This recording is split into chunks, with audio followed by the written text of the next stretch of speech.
Hello and welcome to today's Google Hangout. My name is Zelaya, and we've got a very special guest that is always welcome here with us, and her name is Patrice Cokley. We actually hung out almost a couple of months ago, it seems like, and Patrice was doing quite a bit at that time with her entrepreneur endeavors and consulting and speaking. And since that hangout, I feel like she's just blowing up. She's been doing even bigger and better things. She's been doing her own Google Hangouts, more speaking engagements, more consulting, more training, and she is definitely a person that you need to be following on Twitter if you're not doing so already. So Patrice, welcome back. Thanks for joining us. Thank you so much. I had so much fun on the last chat that we had, so I had to come back.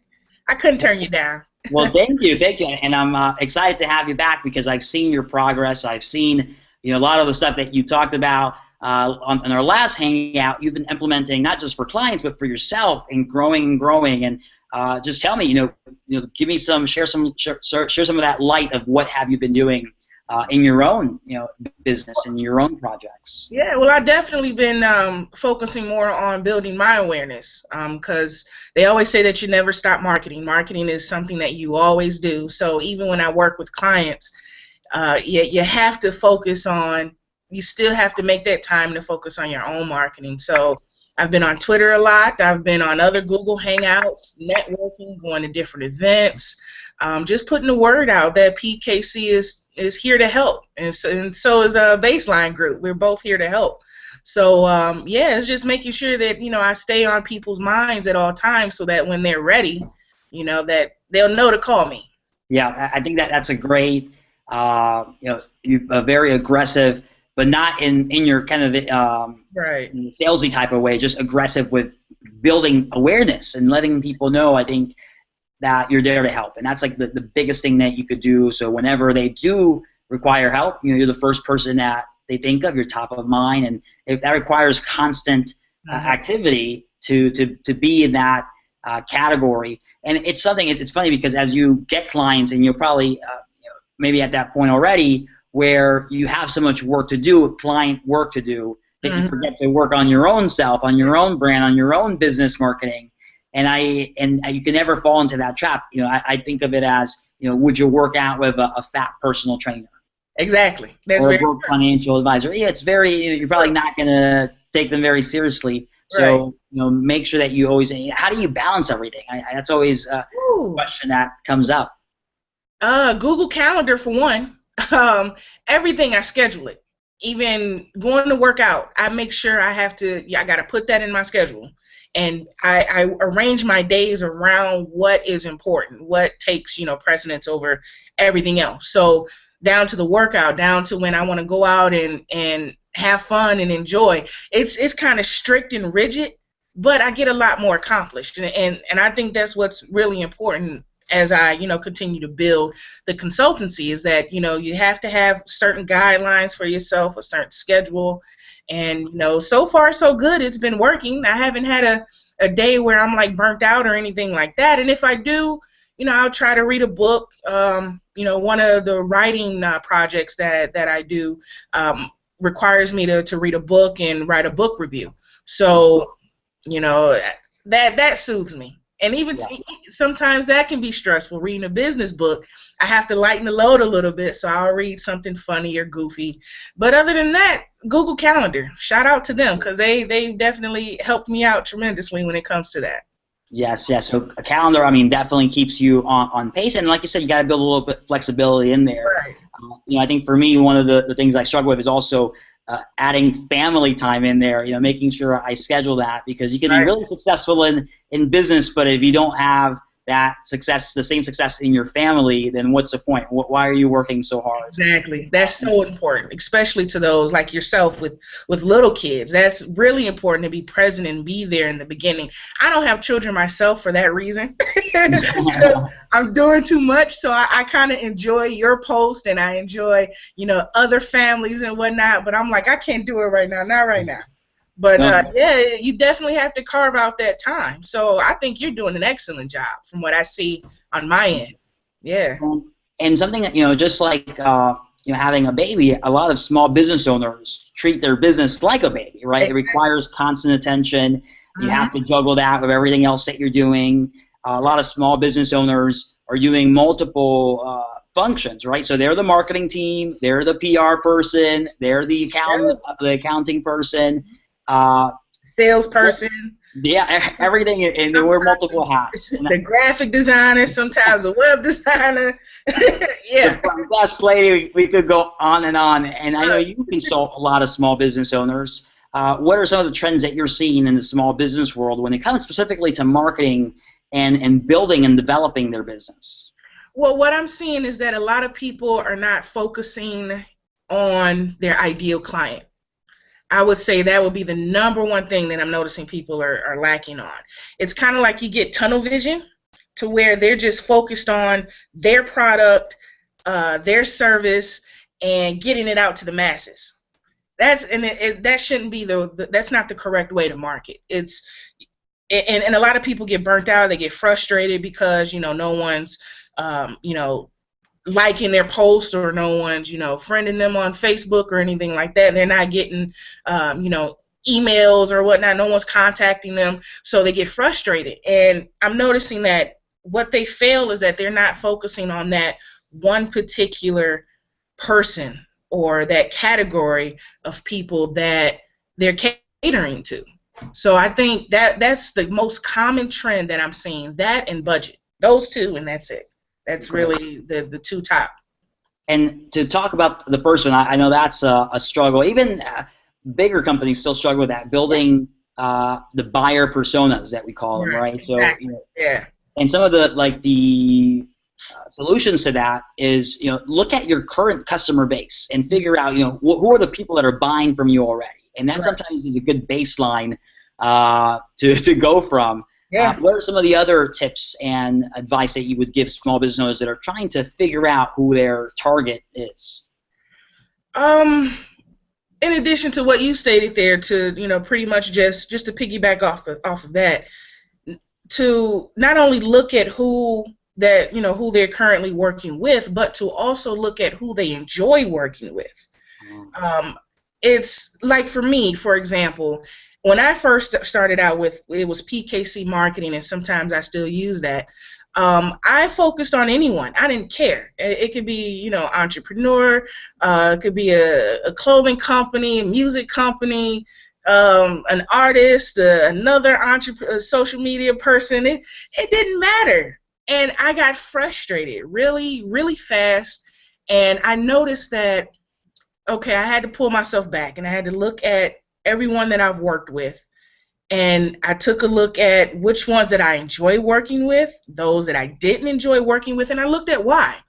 And that's when I started the Baseline group, where I'm focusing strictly on entertainers and creatives, because that whole industry in the arts just excite me. I mean, I have a background in the arts, so it made sense to, okay, stop focusing on everyone just to get a quick buck and really narrow in on that particular industry. So that, I would say, look at that first, and then also understanding, what you're good at, what you're weak at as well. I mean, we called it, a SWOT analysis in school and whatnot. So it's the strength, weaknesses, opportunities, and threats for those that don't know. But as an entrepreneur, we have to look at that for within ourselves as well. We have to look at what we're strong at. What's our strong points? What are we weak at? So if we're not doing well in those areas, we know to bring people on. And then also the opportunities. What opportunities are out there that I'm overlooking? I could be, partnering with you, or partnering with, a graphic designer that may need someone to consult their client. So we have to really sit down and strategically think about that, and other ways of making money versus just, pushing out this content and pushing out all this information to this big net, hoping that we grab a fish. So we really have to hone in and be strategic about it. That's awesome advice, Patrice. And to continue to build off of that, looking at the SWOT analogy, focusing, let's say, on the strengths. When you're looking for that target audience, the target demographic, look at, number one, I think you nailed it, with people that you want to work with, the ideal clients. That makes your life so much better, right? You don't want to do those pain in the butt clients. I know you've had them. I've had them. They like you. They will like you, you know, because you're passionate about what they do, and then they see that you're passionate about what you do. So it's like a marriage, you know. So it works. It works well. If you find those strong relationships, develop them, you're going to produce a lot more, because those are the type of clients that will refer you other clients. Those are the type of clients that usually tend to buy more and value the relationship more, and they're not afraid to have to pay more because they know they're getting a good service, and they value, again, that relationship. So when you're doing that SWOT analysis, focus on where that is strong for you. Is it a certain vertical? Like, you happen to focus on entertainment. Maybe it's a certain role, right? I do better talking to marketing directors, or I do better talking to social media community managers. Exactly. So there's a lot of different ways to even dissect that. Right. But I think that's an amazing way to look at it. What else in terms of marketing? I know you mentioned budget being always a challenge, and small business owners, they want to do so much, and they have this vision for what they want to do with their business. But at the end of the day, it takes money to make money, and marketing is an investment, and we have to figure out how to make the right investment. So, what advice would you give to small business owners that maybe are struggling with that right now? How much budget do I allocate? Where do I get the budget from? What should I do with this? Give them some advice for me, Patrice. I would say focus on marketing first.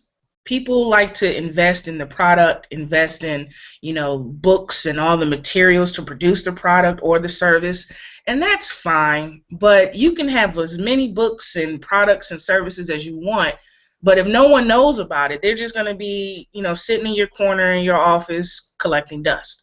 So I always tell people to focus on putting some of that money into marketing first, even before you start launching your product or services. Start building the buzz, start building the momentum, so that way when you launch it, you really don't have much to do because you've already built hype around it. So in regards to budget, people get it. I just think they misallocate their funds. They have the money. They would rather buy, personal items, stuff that is just crazy, shoes and all this materialistic stuff. People have the money. And if it's something that they really want, they know about how to go get it. Even if you work full time, get a part-time job is not going to kill you, because you're actually reinvesting that into your business. So my thing is just people really have to get their priorities together and really think of it as an investment versus an expense, because you really have to market. You really have to market and promote your product. So I don't think it's a lack of money. I just think it's a misallocation. Like they don't allocate the right funds to it. Yeah. You nailed it. And when people bring that up, product marketing, what should I focus on? I give them the example of the pet rock. Right, the pet rock. This was years ago. It's just a rock, a plain old rock in a box, packaged really nicely, but marketed extremely well. Exactly. And the marketing is what made that product big. The marketing was what made that company and that inventor tons of dough. Right. We look at a modern day example. We had this conversation on your Facebook page with Beats, Dr. Dre's Beats. Now a billionaire almost, or just about. I don't care. In my mind, he's already a billionaire. Right. but this product, if you go into the audiophile community, people that really know audio and are the connoisseurs of headphones, they'll tell you Beats is not the greatest product out there. It's overpriced. Sure, it looks nice, but where they really excel at is that they killed it with marketing. They had great partnerships on their marketing side. They built the brand of Beats really, really well. They made sure that they focus on the audience. That had that disposable income to spend $200-300 on a pair of headphones, and because they killed it with their marketing, they're now a billion-dollar corporation with a subpar product, really, in at least in the eyes of the headphone connoisseurs. So just another example of why marketing should always be the primary focus. Yes, you always want to have a good product, because I think the way I look at it is and I'll discuss this example with you. I want to get your feedback on it. But you could be successful by having really good marketing and a subpar product. But I feel like even the best marketing will not make up for a product that lacks, and that's really crappy. Because with social media, we know people will bet, they'll buy it, but eventually that success will fade away. Right. So you also have to focus a little bit on the product. So right. Apple is an example of this. Yep. What's your take on that? Kind of the product side and how that correlates with marketing, and how do you know where to focus? Yeah, Apple does a great job, and when you mentioned Beats, I was thinking of Apple. They came right to mind.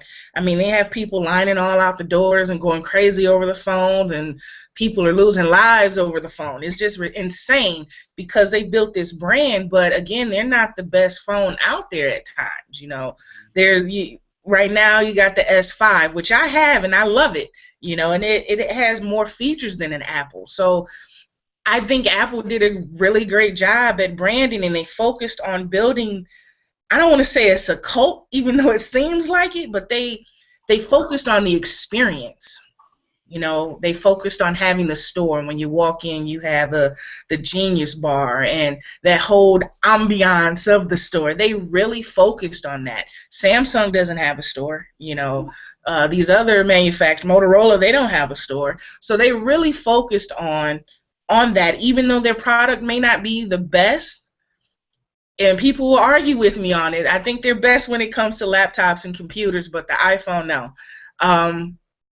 Even though that they're so they just have this big name and this whole reputation, and they still have a subpar product. It works for them, but as you can see, they have to constantly be innovative in their product in order to stay in the race.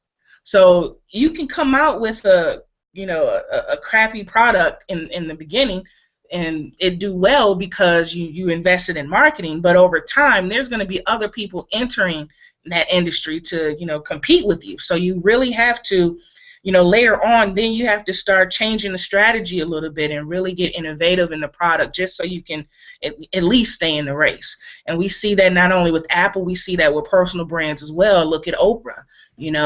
Over time, she had to constantly, be innovative in her brand. I mean, she went from talk show host to the network. So you really have to stay on top of it. Use marketing to build the platform and build the platform and that base for your business and your brand. But over time, you still have to look in, the services and the products and that you're offering. So it's kind of, in the beginning, you should focus on marketing, but going along, you still have to keep that in mind and see what's going on around you within the industry, so that way you'll know how to position yourself going forward. Yeah, I think they're very closely tied, because the way that you should be using marketing, when you are developing a product, is to really listen to what the audience is saying. What's their feedback? How are they reacting? Using different social media monitoring tools and PR monitoring tools to know, what's people's reaction to this product, and then making sure that the marketing team is then feeding that back to the product team and say, hey guys, we're listening, and people are really complaining about this feature, or they really wish this could do that. So communication marketing is tied into almost every aspect of a business. Right. And if used correctly, good marketing will make the product better. I totally agree. Totally agree with you. And like you said, nowadays, the people will tell you. We live in a very vocal society right now, and especially with social media. If they like or dislike your product, they're going to go online and blab about it, And we see that with everything. Like a couple days ago, the whole Beyonce and Solange thing. It's in Jay-Z, crazy, but people will go online with the quickness and share their opinion and their viewpoints because it's safe. It's safe for them. You're not knocking on their door asking them to fill out a survey. All we need to do is just listen, and people will tell you. So I mean, it's just a matter of not having that tunnel vision, not having that tunnel vision. Really listen to the market. Yeah, and something that when you mention Apple and the way that they've built their marketing and they've built that strong brand, I think about the approach that they've used. And one tactic or channel that they leverage really well is building Apple evangelists, right? Because they have a cult following. Oh, yeah. They have a couple of key people. Steve Jobs, one of the greatest salespeople that ever lived. He wasn't really a great tech guy. That was the other dude that took care of that. Like he's just Right. an awesome presenter, awesome visionary, and a salesman. And then they had Guy Kawasaki. Before he got into the enchantment and writing his books, he used to be an evangelist for Apple. Oh, yeah. So those influencers that Apple was able to get on board and then leverage their power to impact the greater population. So how are people or businesses able, how can they build evangelists? How can they build influencers to maybe become an ambassador for that product? Building relationships, for one. Definitely connecting with those that are influencers. Connecting with those that could actually use your product. It wouldn't make sense for me to, even though I'm sure Oprah has everyone knocking on her door, it probably wouldn't make sense for me to knock on her door unless I wanted her to, consult or just to pick her brain for a few minutes or so, So it really makes sense to understand who has a voice within your industry and connect with them because, they really, all they need to do is just endorse it. But it has to be genuine, it really has to be genuine, like Beats. They said when they first started, the first thing that they did was partner with those in the NBA, and that makes sense because they get off the buses and, they're going into games with the headphones on, just like shoes, so it made sense for them to, throw a couple of headphones to the NBA players because they know they're going to wear them and people will see it.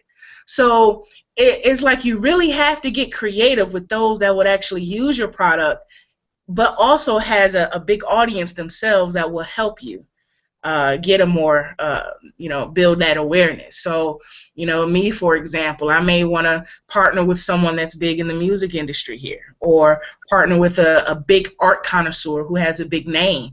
That would make sense, and then offer something to them that they may need help with. They may need someone to help brand them, or help open up a new spot, and they don't know how to position it within their their region. So it would make sense for me to work with them because it's a win-win situation, but yet they're helping me at the same time. Mm-hmm. So you really it goes back to knowing your market, really understanding who you are, what you do, and just finding those people that'll help you. Yeah. The tunnel vision. I keep going back to that tunnel vision because people, they get locked in it. They get locked into one method, and there's so many different ways to build a business, and right. A lot of owners are not exploring it either because they don't have the time, or they just don't know about it.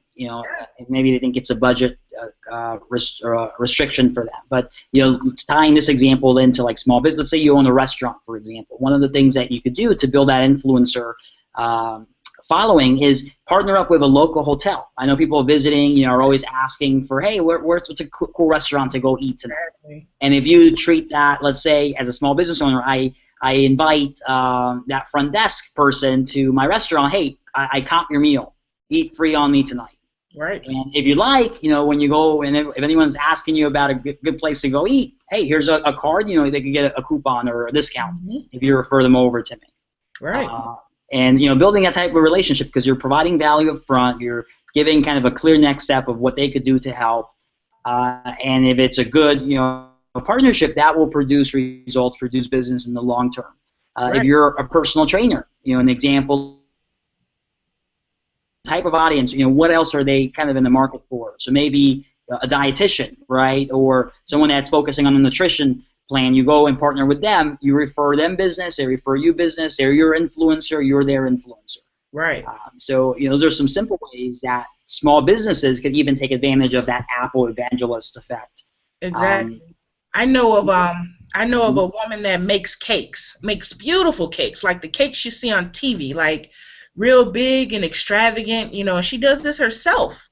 And where those on TV, they have like a team doing They have a whole team behind them, right? She does this herself, and I'm thinking like, okay, yeah, it's good to do events, but I'm like, you need to work with like event planners, partner with event planners, wedding planners, big time. The same thing with DJs. They need to connect with, event planners, wedding planners, people that are constantly looking for, people that could use their service, not directly, but indirectly. So we really have to, be open-minded when it comes to that, because that's a constant stream of income, or revenue. You don't have to go out and advertise and put all these advertisements in the magazines and in local papers and whatnot. You actually have planners that does this, that do this for you, and it makes sense to partner with those type of people. That's great, and I think that's a low-hanging fruit, because it's not, it's not. I don't think it's too difficult finding the right people and starting to build a relationship, some dialogue. I think a lot of people are open to that. They're actually probably looking for the same thing that you're looking for, to build their business. So I think that's a great place to start. What are some other low-hanging fruit or things that small business owners should focus, like prioritize, when they're building their marketing plan or strategy, or thinking about what to do in that area? What are some of the things that you identify as immediate things that they could take action on? Offer some sort of sample. Offer a sample of the product or service. There's a lot of people say don't give it away for free, and can't pick my brain and all that other stuff, and that's true. But at the same time, you want to give people just a little dose of what they're getting when they work with you, because nowadays almost every market is saturated, So for us, we have to do these chats, we have to do these, hangouts, and we have to do videos and speak and network and get people to, like us as people. So that's our freebie, as we say. Like the cake person, give out cake samples. If you had an event, give out cake samples. DJs, invite people that you're vetting and that you want to work with, invite them to your next event. Or better yet, offer to do their event for free, one of their events for free, just so they can see, But you have to be careful, because there's people that will come to you and say, hey, I want you to do this for me for free because I want to check you out. And sometimes, and I got all this business, I'm going to send all this business to you. But really, they don't. They don't. They're just trying to get free service this one time. So you really have to be careful. I personally like when people allow me the opportunity to offer them a freebie versus them asking me for a freebie. Just simply because, when they ask, that's telling me that either they can't afford it, they don't have the budget, or they're really not serious.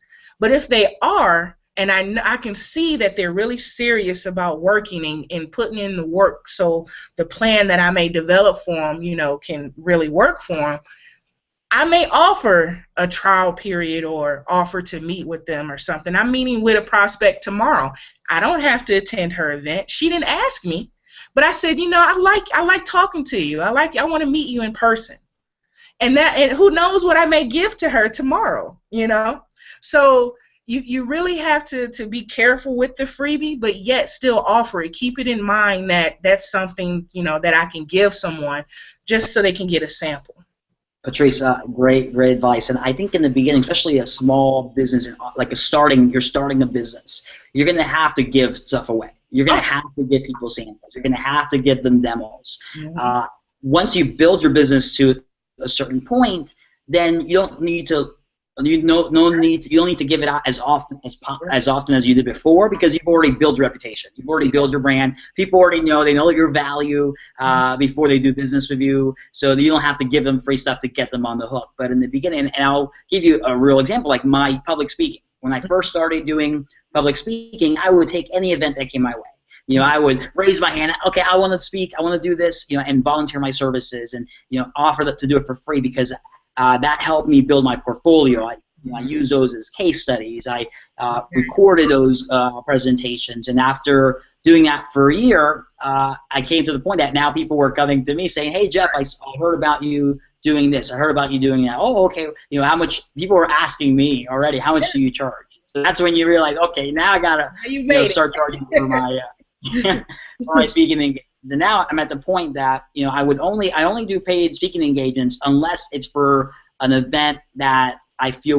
will produce viable leads from it, right? So, and one of the events that I did recently was going to New Orleans. I spoke for the American Marketing Association. Did it for free. They paid for, obviously my expenses and travel, but did it for free, and actually got already a paid speaking engagement out of that free conference I gave them, that presentation I gave them. So, as you become more developed in your business, you'll figure out which are the right opportunities to give freebies, which are not, when should you say no, which I think is also very important, and to turn things away and say, yeah, this is not a fit for us. So right. I think that comes with experience, right? Exactly, and then it paid for itself too, pretty much, right? Yeah. Yeah, it paid for itself. So a lot of people, you got to think about that as well. It's okay to give it away for free, but you never know if you give away 200 samples for free, and there's samples. One of those people may come and hire you and pay for all those samples plus their service. Who knows? Yeah. You really don't know. So starting out, you really have to be strategic with it and give something of value to people just so they can get a little taste as to what you offer. Yes, and good advice here, just to make sure that you're on the right track.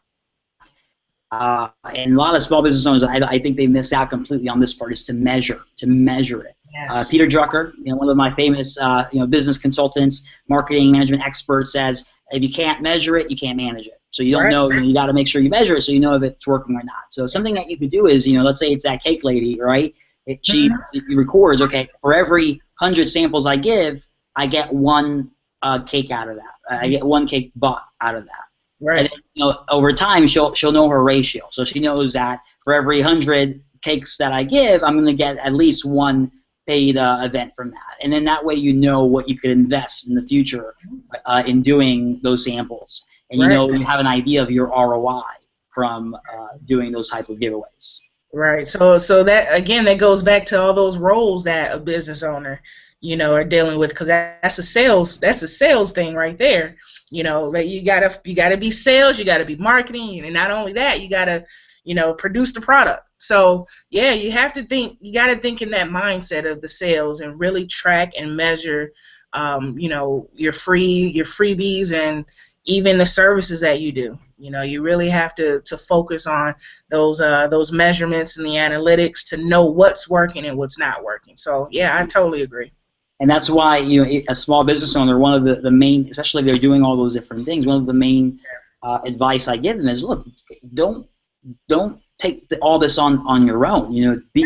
Don't be afraid to bring someone on. Maybe it's part-time, maybe it's like a virtual assistant or a consultant like you, Patrice, that will guide them, that will help them, that you already have that experience. You're well-versed in marketing and social media. You know what they need to do so they don't make those mistakes that other business owners have made and that you've learned those lessons from.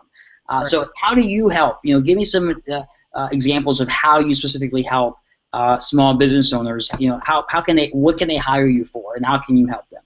I pretty much help people to think more strategically in their whole process of the business side of things.